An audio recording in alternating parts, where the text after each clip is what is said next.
salaamaaleykum chers internautes salaamaaleykum mbokki àddina salaamaaleykum tout le monde comme ni ngeen lañ ko waxee à chaque fois le monde à Dakar mu ngi nii day ñëw dox ci lépp loo xam ne rek moo leen di neex moo leen di bégal comme ni ñu leen ko waxee woon itam ci seen émission bii di rond point tey nag ñu war a dalal suñu premier numéro seen émission bii di rond point ni ñu leen ko waxee nag rond point dafa di loo xam ne yéen a ko moomal seen bopp yéen a ko taamul seen bopp bëggal ko seen bopp képp koo xam ne rek artiste nga képp koo xam ne yaa ngi yëngu ci art dinañ la invité dalal la fii nga xam ni mooy suñu émission rond point ci seen site le monde à Dakar tey nag dañoo am artiste bu mag a mag artiste boo xam ne kenn dootu ko présenté ci réew mi def na parcours am boo xam ne yaakaar naa ni parcours bu rafet la ñëpp bëgg ko mu am ay fans yoo xam ne dañu fidèle ci moom dañu ko bëgg donc nag du ñu tardé mukk dañu ñëw léegi dalal ko ci suñu émission bi di rond point di leen ko xaar nag muy am tous les week-ends samedi 21h incha allah salaamaaleykum Demba. salaamaaleykum maa ngi lay siyaar di nuyu aussi ñi nga xam ne ñu seetaan fii ci Sénégal ak bitim réew. di kontaan aussi ci invitation bi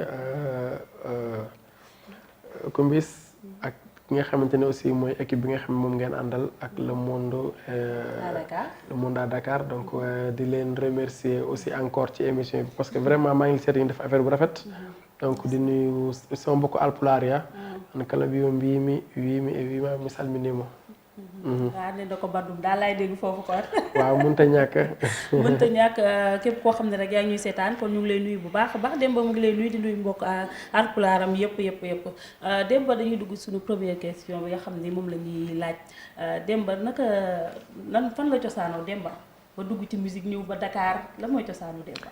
bon man nag fii laa juddoo fii laa yaroo Pikine laa juddoo màggee diggante Cambérène ak Parcelles mais sama cosaan nag Fuuta la ndax bu déggee Demba gi sa xel mi dem ci alpulaar donc ma nekk ko nag sama papa ci sama côté yaay nekk wolof ma fier nag ci ñaari boor yooyu yëpp aussi nekk nag ku bëgg culture am ndaxte peut-être samay début boo ma xoolee xam ne sama cosaan moom Fuuta la parce que bëri woon na li ma doon gàlloo ay tengaadek yooyu ay 3 pièces donc mu nekk affaire yoo xamante ni vraiment yu ma bëgg la lool donc foofu daal mooy cosaan bi moom Fuuta.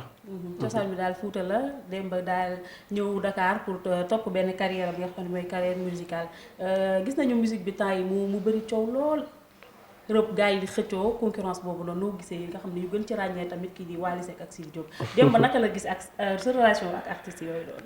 samay relation rafet na lool Wally sama xarit la nit ku baax la ku yàlla defal aussi wërsëg la aussi mu doon ku baax aussi. Sidy Diop bi si nekk sama rakk aussi di ku baax aussi am aussi talent lool kenn du werante am talent am donc bruit yi nag coow yooyu mënta ñàkk ci showbiz bi quoi.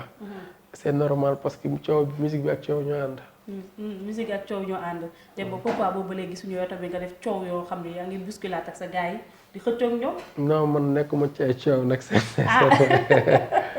du ma artiste coow quoi dama ragal yooyu. mais quand même yooyu du dara quoi xam nga showbiz mënut a ñàkk des fois coow yooyu quoi mais du lu négatif ah. donc juste c'est normal que ambiance la donc ambiance la c'est pas un problème vraiment. waaye c'est pas problème sa relation ak artistes yëpp kon daa rafet la am ko ci. yëpp rafet ñu ngi fiy lim ñëpp samay xarit la ñu xam man mooy xarit doomu aadama yi. waaw loolu moom leer na moo tax gars yi doon la réclamer pour ñu njëkk la invité suñu émission bi nga xam ni moo di rond point donc kon daal sa relation ak artistes yëpp rafet na daal. lépp. man daal maa ngi ci rond point bi. waaw ku fu nit ñëwee rek fekk ma mën a si jàmm nekk ci sa liggéey waaw loolu tamit ba tey baax na loolu tamit baax na Demba tamit bu ñu gisee gisoon nañu fi tamit Demba ñu gis ni da nga ñeme bad buzz comme ni ñu ko mën a waxee am na ay jamono yoo xam ne yàggul dara ñu ne Demba dañ ko fekk muy joué ay film vidéo x daal comme ni ma ko mën a waxee. astafurlah léegi Demba la nga mën a wax ci loolu. vidéo x kay non xam nit ñi dañoo gaawoon wax rek. xam nga des fois nit dina wax ba bàyyi la moo waroon a wax ak yooyu du woon dara. juste que dañoo gisoon ay photos yu génn fekk clip lañ doon préparé. sama benn xarit maa ngi koy nuyu au passage Matar Boston. donc mu génne woon photo yi juste daf ma doon bëgg bon peut-être ni que defal lu ma neex mais comme après du woon affaire bu ma aimé woon ak yooyu mais bi clip bi génne ñi xam ne clip la woon parce que man nekkuma ci yooyu bad buzz du sama gaam quoi. vraiment parce que du ma woy ba toll fii vraiment di def ay bad buzz ak yooyu dépassé naa foofu quoi du woon sama intention quand même. Du woon sa intention. non pour kii kon ay photo la yoo xam ne nga doon préparé. di lancer album bi nga xam ne waaw tey par exemple ni ñu toogee nii tey ñu ngi def émission. kii toog mën na photo. keneen mën na photo kii mën na photo. dégg nga waaye fi mu toog di photo mën na ko génne. mbaa bu def ko statut et tout ça. mu yaakaar ni c'est pas grave. après boobu mu génne mais quand même ce n'est pas kii quoi. nekkul woon li nga xam ne mu la gars yi doon wax ci suuf naan. du woon day jouer film porno et du woon déet yow kat yaa wax porno quoi mais du woon yooyu nekk ma ci yooyu quoi vraiment. baal ma sax ci kàddu bi en plus que. du woon sama coobare. xaw ma nag lu taxoon coobare. donc ma du woon sama gàmm épisode boobu métti woon na trop ci Demba pour ko gis. waaw mais boo ma xamee xam ma ci parce que fu baax laa bokk aussi. fay bu baax laa bokk xeet bu baax laa bokk askan bu baax laa bokk. dégg nga clip nag waaye bu nekk lu mu laaj rek moo laaj ma dugg si jacuzzi bi joué ko comme film ndax am na yeneen yu ma géewoon def ci 3 pièces te kenn waxu ko woon. donc dama def bii nag mu ànd ak woy bi donc je pense que c'est pas trop grave quoi. mooy woy bi nga xam ne mooy. je t'aime mooy je t'aime bi. mooy nekk ayo nen dina. non ayo bébé la xam ne ayo bébé moom mu jigéen bokkul ak boobu amagul clip. ayo bébé bi. mooy clip bi nga xam ne tamit def na bu ngeen dugg ci biir jacuzzi bi kii doon maa ngi gis ñu ne sarak la je sais pas dafa nekk boo xam ne dafa bokk. bokkuñu dara nit ku baax la. pël la di sama mbokk pël aussi nekk ku baax dëkk Daara Jolof bokk aussi famille bu baax. wax naa ko sànq rek. clip bi moo laaj ñi déguisé woo noonu ñu def ko donc après jàll na donc ñu avancé quoi. est-ce que du loolu nga ci bëggoon tamit coow loolu topp la ci. xaaruma woon loolu ma ko bëggoon du moment bi ñu toll. ndax du ma woykat buy soog a ñëw te xam naa fu ñu jaaree pour def loolu. donc du gaam boobu quoi. ok donc mbokk internet yi yaakaar naa ni leeral bi nga xam ni Demba Guissé indil nañu ko tey leer na bu baax yéen ci nga xam ni yéen ay bu toogoon di xaar loolu mu leeral ko fans mi nga xam ne tamit yéen ngi jaaxle woon Demba Guissé la mu ko dugaloon ci loolu donc expliqué na donc je pense que lépp leer na. Demba ñu daal ci li nga xam ne mooy suñu beneen question ñu gis sa complicité bu baax a baax yaag sa rakk bi nga xam ne ak surtout sa famille. ñu gis suude bi ngeen def nga ko muy Pendo. ba jamono ji génn dañoo gis mu xuloo sax moom taxaw ci télé xuloo ndax yow. Pendo loolu noo ko mën a. Pendo sama mag la des fois ñu ne sama rakk la waaye nag des fois mu nekk sama mag des fois mu nekk sama rakk des fois ma mag ko des fois mu mag ma. xam nga nag jigéen mooy loolu maa ko jigéen moom. waaw bon xam nga dañuy faral di wax ne mbokk ndey koy jur. c'est vrai que doom baay neex na. mais dañuy faral di wax aussi mbokk ndey moo koy jur wala fa ko wax. suma mag la ñu bokk ndey ak baay ma topp ci moom. et li muy wax noonu. mun naa ne deret mooy wax. dégg et c'est très normal.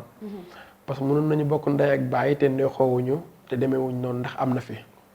yàlla dogal nag ba fu ma nit bëgg a defee comme dañuy wax Demba Guissé dafa nooy moom du xula du xeex def dara xam nga moom fuñ ma naree wax dara mbaa dal sama kaw mu ñëw songu ñooñu. et c'est très normal tax ku mu noonoon yow it wax dëgg yàlla nag sa mag wala sa rakk dalay taxaw. complicité boobu naka la soxee ko. loolu la rek ñoo toppante musique bi Demba Guissé dafa njëkk am complicité boobu ci biir këram ak famille am nga xam ni daf ko jege trop. waaw ñun man sama famille ñooy samay xarit. parce que nit aussi mbokkam. am na balaa dara may am jàmm ci mbedd ma mbaa am nit ni jàmm suñu kër la njëkk a amee jàmm ñun suñu kër suñu papa suñu xarit. sama papa mooy sama xarit sama yaay la même chose sama tante boo ñëwee tey fekk sama doomu baay da nga yaakaar ne ñoom laa gën a bokkal. sama doomu baay ñoom ay seet ñoom aali boo ñëwee da nga yaakaar ne ñun ñoo gën a bokk parce que déjà man sama tante moo ma yar moo ma nàmpal. sama papa dama koy wax ne ma yow sa tante moo la nàmpal moom mooy sama mun naa ni mooy ki may gën a sànni xeer. xam nga moom rek moo ñemee saa su ma nelaw mu fëgg ma dugg si kër gi. dugg sama néeg ne ma jox ma balaa ngay jóg yaa ngi dégg donc kooku sama tante la te vraiment suñu kër daal jàmm rek moo fa am quoi en plus que Pendo moom depuis lii dafa yàgg man ak moom parce que boo xoolee sama concours yu njëkk yi Oscar de vacances et tout ça man ak moom ñoo ko doon woyandoo boobu génn guñu si télé bi amaguñu clip donc amaguma woon lenn loo xamante ni mënoon naa ko bon mënu moon def dara ci musique bi jamono bi may def mécanicien ba may def concours ba tey Pendo laa doon àndal et tout ça donc ci gàttal rek ndey ak baay la ñu bokk te mbokk ndey koy jur lu mu ci def lu baax c'est très normal parce que dañoo bokk c'est très normal daal day la bokk ok kon yaakaar naa ni leer na tamit ci mbokk internet yi nga xam ne ñu ngi seetaan Demba grand théâtre ndax Demba songu na ko wala ndax mus na ko xalaata song non Sorano laa def 4 fois. te bépp chaque année moo ko defee bu ma xëyee internet yi bindal ma Demba Guissé a réussi son pari à Sorano. et loolu moo nekkoon suma souhait moom laa choisiroon def ko Sorano. parce que bu njëkkoon ay anniversaire u mbedd ngay def. anniversaire concert u bopp koñ. après nga dugg ci centre sociaux yi def ko mais nag bi demee nag ba affaire yi kii nag ma dem Sorano. def ko fa première année deuxième année troisième année ba quatrième année yëpp fees et je pense que loolu laa doon kii mais musuma song Grand Théâtre. boo gisee ba tëb Sorano c'est parce que gis nañu tamit boo daan def Sorano day fees ba gars yi dañuy def sax guichet fermé la ñuy def.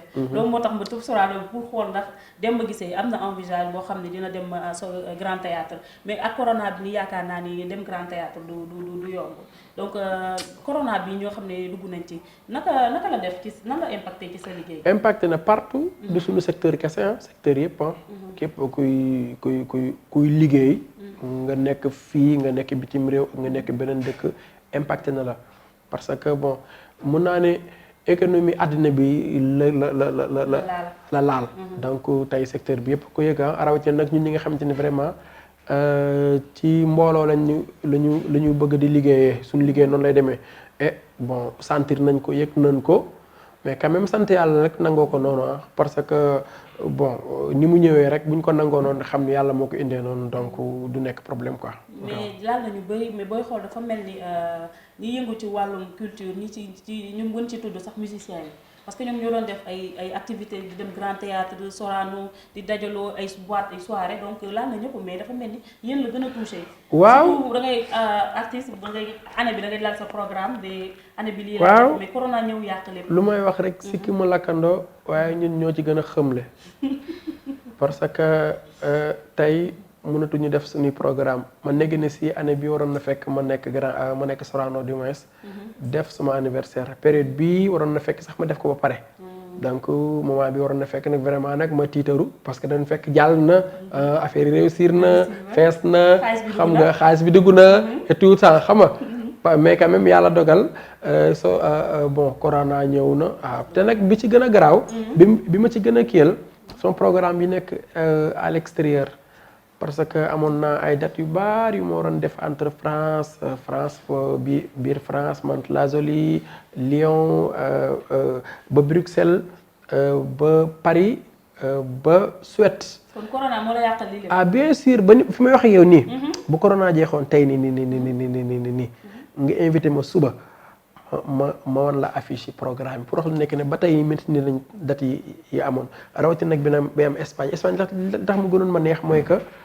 boobu bon programme bu doy waar la waroon nekk waay Espagne moom vraiment moom dafa doy parce que date yi dafa teglante nii biir Espagne laa wax de que néew ma la waxuma la ay yeneen dëkk yi ay France ak Suède ak yooyu déet biir Espagne à partir de Las Palmas ak yeneen ay Barça ak yeneen quoi mais quand même bon jaam ak pexem yàlla ak dogalam donc mais quand même maintenir nañ date yi ba tey xëy na bu yàlla teelee jëlee en corona même bu ñu dee pousse suñuy date mais ba tey vraiment contrat bi ñu ngi ak moom.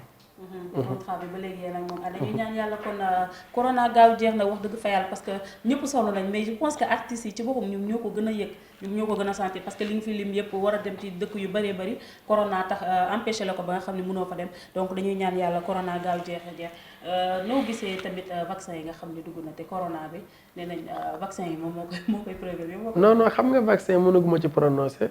mais bu dee ni vaccin yi lu baax ci ñun la dañ koy def bu dee lu baaxul ci ñun la c'est pas la peine ñu koy def. waaw je pense mais communiqué bi dañuy dégg ni vaccin yi dafa baax parce que dafay xam nga man wóoruma bu dee ni lu baax ci population bi la. ñu def ko bu dee lu baaxul ci population bi duñ ko def. ndax Demba moom pare na pour ñu vacciner ko. xanaa déggoo ma tontu naa la de. d'accord mais Demba laa wax ndax pare na moom pour ñu vacciner ko. bu ñëpp vacciné wu ma vacciné wu.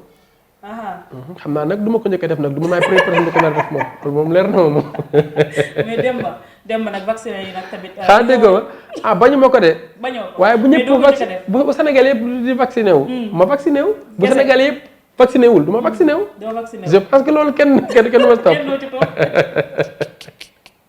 wax dëgg yàlla loolu moom kenn la ci topp wax dëgg yàlla kontaan nañu bu baax a baax ci waxtaan bi nga xam ne Demba Guissé mu ngi koy sekk ak ñun bu baax Demba ñaata album la Demba amagum. benn album muy 15e étage muy 15e étage. génn 2018 décembre. 2018.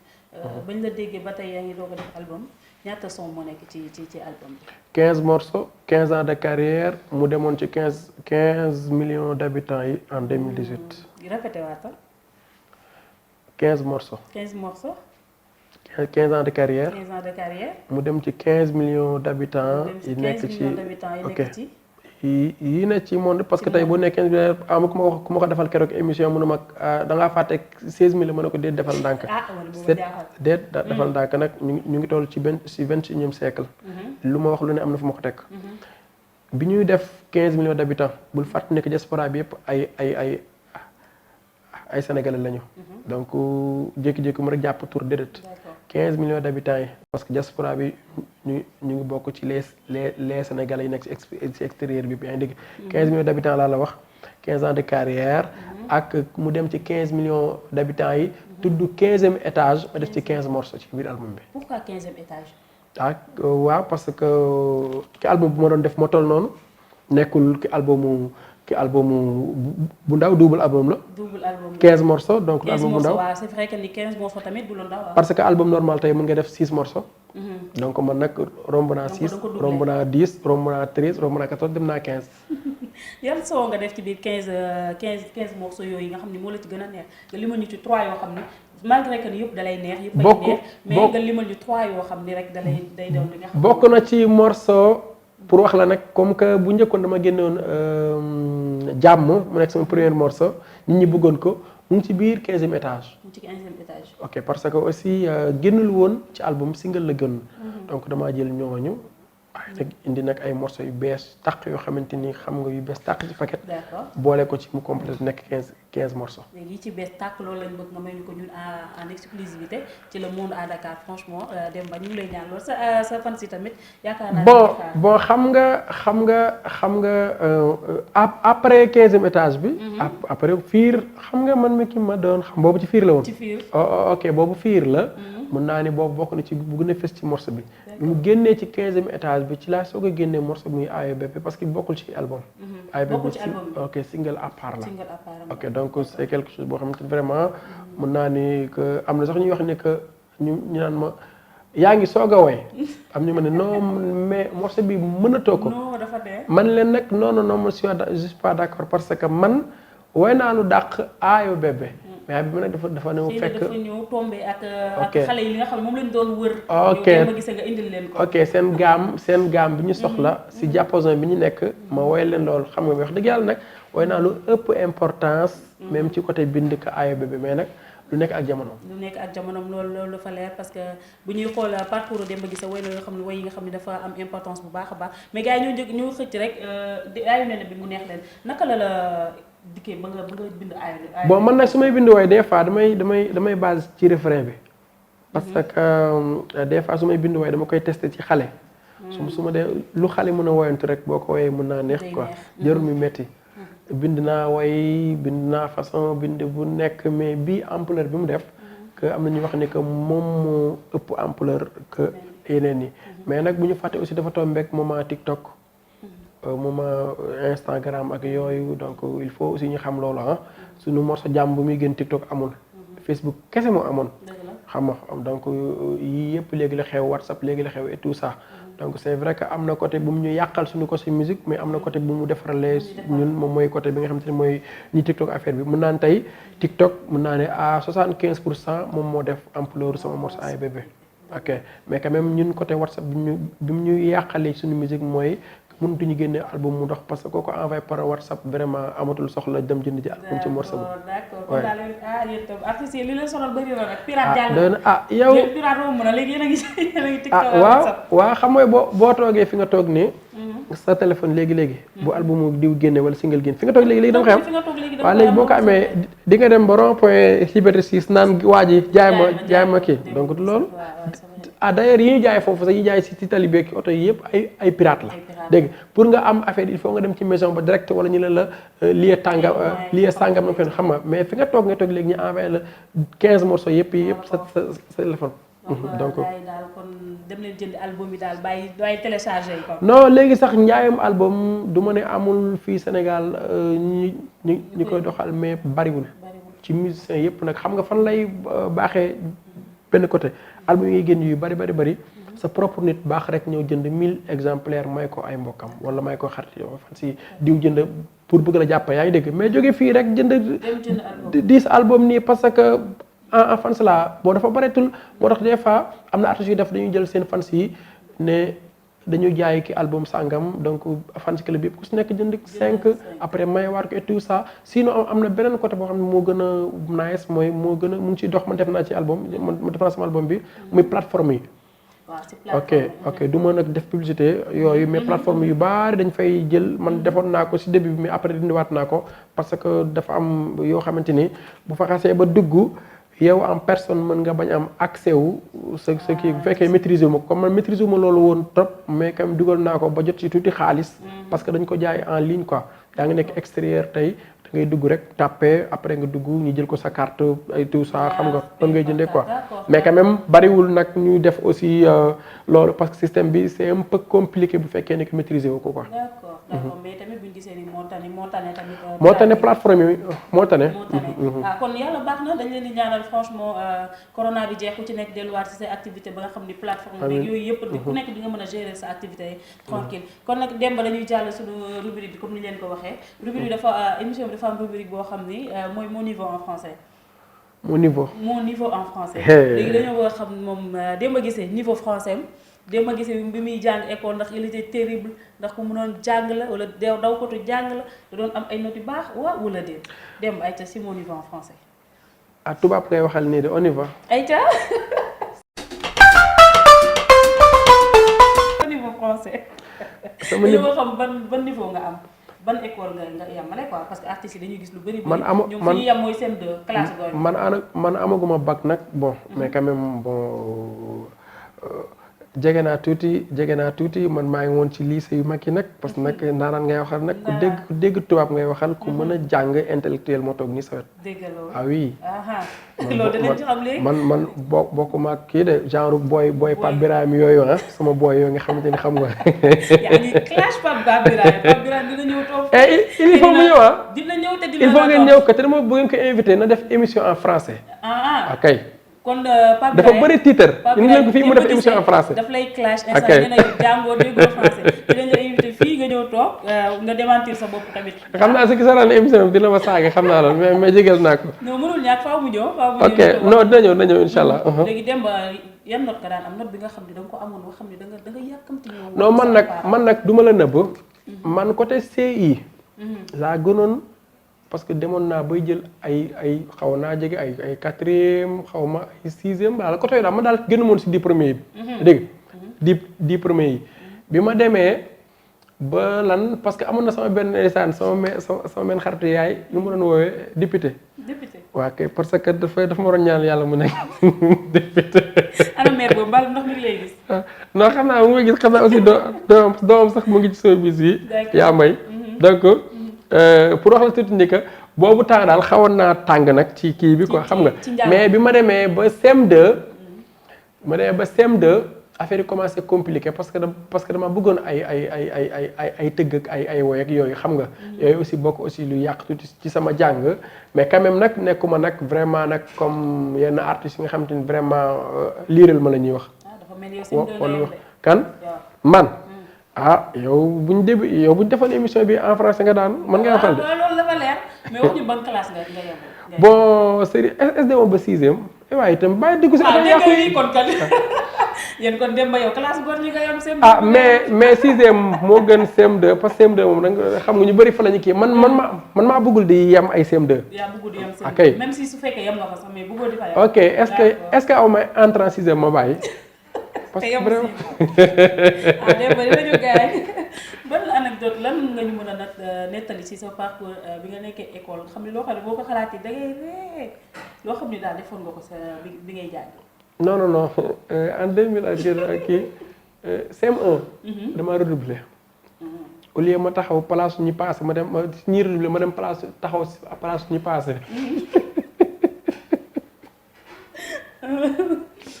amoon nañu benn Moussa ndeysaan nu mu tudd waay Moussa Gueye Seydou Kouro bu Cambérène dafay traversé nag mais maître bu ñàng la woon dafa ñàngoon daal maître dafa ñàngoon daal baat bi xuuroon na xam nga ñàngaloon na te daaw reetaan xam naa muy def nii sol verre yi wàcce nii di dox di xool ñi passé jékki-jékki rek ne yar rek jàkkaarloog man comme dama redoubler teemaa dem nekk ci ñi redoubler ma taxaw fa ma oodoo sama sac dem taxaw si ñu passé ñëw di war a dugg classe mos a génn def nii xam nga wàccee verre bi nii gisee ma tourné tu redouble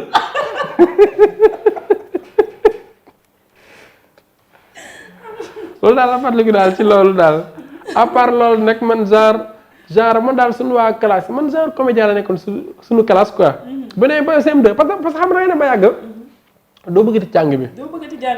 xam nga doo bëgg jàng te suñu yaay ndeysaan suñu xarit la woon man sama yaay boo xëyee nii nga ne sama bopp bi nii mu ne dana fii day xaw a métti kon toogal simeekul toogal.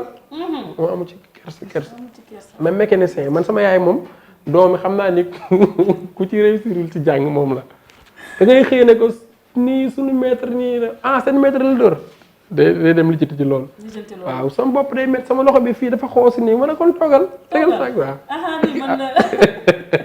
amul sax yooyu ay wax ni kon sa yaay moom ute naak sama maam ji nga xam ne moom sa bopp dee métti foo jaar moom mu lay téye ci loxo ne la dafa daw jàng dafa bañ a jàng lu dugg mais franchement rëccuwuñu loolu nga xam ne sama maam mu wax dëgg fa yàlla veillé na bu baax a baax ci suñu jàng bu baax a baax ba tey jii nii tey Sow Poulo kon dañ lay jaajëfal bu baax a baax Sow doyal na sa jàmm yàgg dundal lu bëree Demba Guissé yaakaar naa ne suñu émission mi ngi waaj a jeex léegi li ñu bëgg mooy loolu nga ñuy waxal ci Le Monde à Dakar.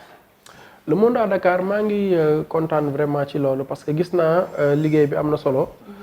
parce que bon dañ toll foo xamante ne réseaux sociaux dafa am doole. mais moom bokk na vraiment ci fësal les artistes aussi ñuy waxtaan ak nit ñi xam loo xamante ne xamuñu ko woon ci ñoom. et donc ma ne di ñaan yàlla defal leen jàmm rek donc Le Monde à Dakar moom am na solo quoi ndaxte. émission rond-point bi sax fu mu ne dafa baax parce que bi ñu may tegtal fan la dama ñëw ba ci rond-point bi xam ko donc fii rond-point bi. yàlla seen jàmm yi. alors chers internautes xam naa ni yéen a ngi xaar mu yëkkati li nga xam ne moo di morceau bii di Ayo Néné. bépp sañu jeexal nag te Demba Guissé may ñu loolu parce que nii toog di xaar sama message yi ñi koy seetaan direct. Ayo bébé ñu ngi naan nañu Demba Guissé may Ayo bébé parce que ñoom mënuñu toog di jàkkaarloo yow ba nga dem. te mayoo leen loolu parce que gars yi dañ koy yaakaar dañ koy xaar rek. sa chéri bu dee jooy. de ko wax lu ko gën a neex. sa chéri bu lay xool ku bis. de ko wax lu ko gën a neex ci yow. kon ne ko ayo bébé. ne ko ayo bébé. ne ko ayo bébé. bébé ayo bébé. dégg nga loolu neex na yaakaar naa ne fan yi nga xam ne ñoo jàkkaarloo Demba Guissé tey ji kontaan nañ bu baax ñun ñii tamit Le Monde à Dakar franchement kontaan nañ si suñu premier épisode suñu premier numéro bii di rond-point Demba Guissé ñëw indi fi ay leeral yu am solo kontaan nañu bu baax a baax franchement dañ leen di jox dig daje ci weekend bii di ñëw incha allah rabbi ñu ngi di waatal leen beneen invité fii ci seen émission rond-point kon à samedi incha allah.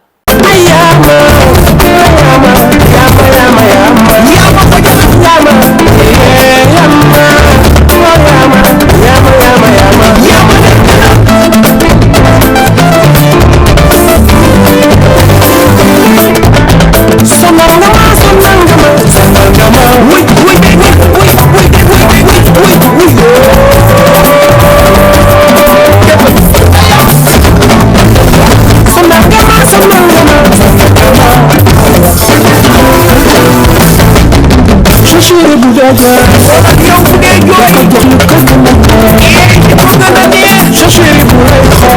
yo,